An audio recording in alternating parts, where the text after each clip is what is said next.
Hello everybody and welcome back to An Origin a Week, a show in which we at Behind the Label explore the different coffee growing regions of the world. If you missed last week, we covered Brazil. It was very cool to get the show kicked off. We're going to do it in alphabetical order, so last week was Brazil, this week is Burundi.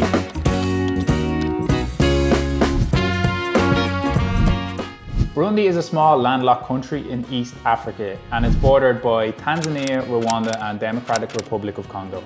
Its history has been shaped by its ethnical diversity, its colonial history, and as well as that, its struggles to fight for independence. The legacy of these factors still influence the country's political and social landscape today. Burundi's coffee journey started off in the 1930s when a Belgian colonist introduced Arabica coffee plants to Burundi. Since then, coffee has become one of Burundi's most important exports, providing a livelihood for over 600,000 smallholder farmers. It's definitely not the first country you will think of when you think of coffee, but it produces some absolutely outstanding filter coffees.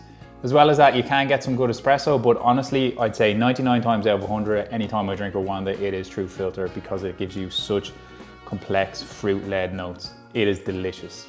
So let's kick things off with the growing regions of Burundi.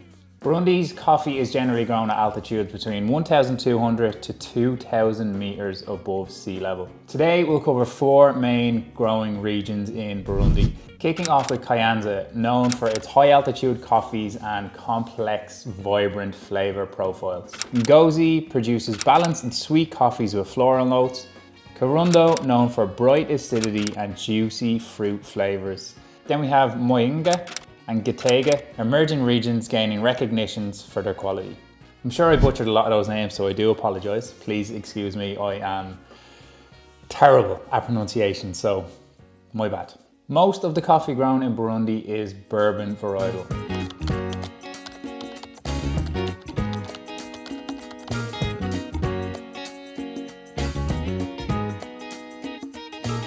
A variety known for its sweetness and rich body. This is a variety you're going to see a lot around the world because it's one of the founding varieties in coffee. And one interesting varietal here is called the Jackson, which actually originated in Burundi and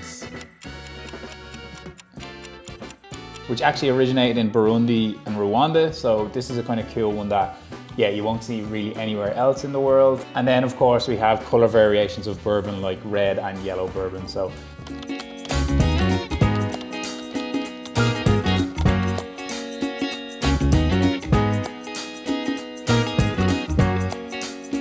because nearly all farmers in Burundi are smallholders, they rely on centralized washing stations rather than processing at home. So what that means is once they grow their coffee, instead of processing it like we talked about in Brazil, like whether it's natural or fully washed at their farm, they bring it to one location, which is generally known as washing mills, and everyone does it there. This has led to the development of one of Burundi's most famous processing methods, the double fermentation washed process.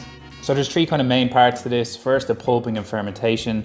After the cherries are pulped, they go through a short fermentation process. And this is just to break down the mucilage on the coffee. The coffee is washed and then soaked, which enhances that acidity and clean cup. Then they're left out to dry on what we call African raised beds. So they're beds raised off the floor. You would have seen on episode 1, because I'm sure you watched it, that in Brazil we had a natural process that the cherries were kind of left on concrete patios almost, and they're just left to dry on the floor, on the patio floors, whereas in Africa they generally have raised African beds, they're called. And this kind of helps the evenness of the drying, because you can imagine the airflow gets under the cherries as well as goes through the top.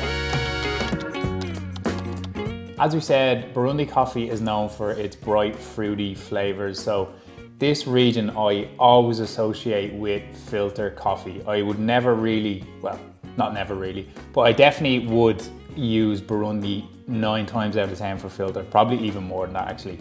I can probably count on 2 hands the amount of times I have gotten a coffee in for espresso based that is from Burundi.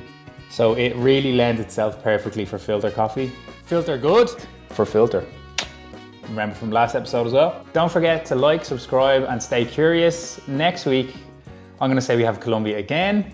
That's what I said last week. So hopefully another origin doesn't pop into my mind that is between Burundi and Colombia. And to be honest, I was just absolutely blessed that alphabetically Brazil is before Burundi, because no matter what, I was doing Brazil first, but we shall see.